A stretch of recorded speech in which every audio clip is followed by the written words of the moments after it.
টাকা, এত টাকার মালিক, জীবনে কখনো বাপের লোকে বেইমানি করবেন না। তোকে তো আমি কিছু দিয়ে যেতে পারি না, কিচ্ছু না। আব্বা এসব কেন বলতেছেন? কি বলতেছেন এসব? আমার কিচ্ছু লাগবে না। আসসালামু আলাইকুম। এটাই আমাদের গল্প ৪৯ নাম্বার এপিসোড। শহরের বিক্রি করে দেওয়া সেই বাড়িটি অনেক কষ্টে আর ত্যাগের বিনিময়ে উদ্ধার করে ফাহাদ যখন গ্রামের বাড়ির সদর দরজায় এসে দাঁড়ালো, তখন তার চোখে ছিল অপরাধবোধ আর জয়ের এক মিশ্র অনুভূতি। দীর্ঘ সময় পর ফাহাদ তার বাবার সামনে গিয়ে দাঁড়ালো, যেখানে ছোট ভাই সামির আগে থেকেই বাবার সেবা করছিল।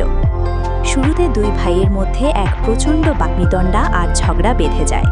সামির তার বড় ভাইয়ের উপর ক্ষোভে ফেটে পড়ে, কারণ শহরের সেই বাড়িটি তাদের বাবার শেষ স্মৃতি আর সম্মান ছিল। অন্যদিকে ফাহাদ তাকে বোঝানোর চেষ্টা করছিল যে কেন তাকে ওই কঠিন সিদ্ধান্ত নিতে হয়েছিল।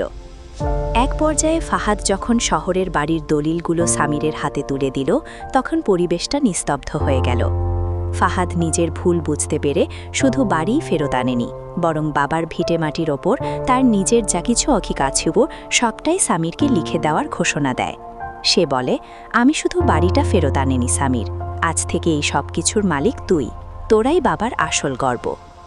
দুই ভাইয়ের সেই অভিমান মুহূর্তেই চোখের জলে রূপ নিল। সামির বুঝতে পারল বড় ভাইয়ের ভেতরের ক্ষতটা। শেষ দৃশ্যে দেখা যায় সব তিক্ততা ভুলে দুই ভাই আবার এক হয়েছে, এবং ফাহাদ তার বাবার হারানো সম্মান আর আশ্রয় ফিরিয়ে দিয়ে এক বুক শান্তি নিয়ে উঠোনে দাঁড়িয়েছে। বাড়ির আঙিনায় তখন যেন এক নতুন ভোরের আলো ফুটে উঠেছে।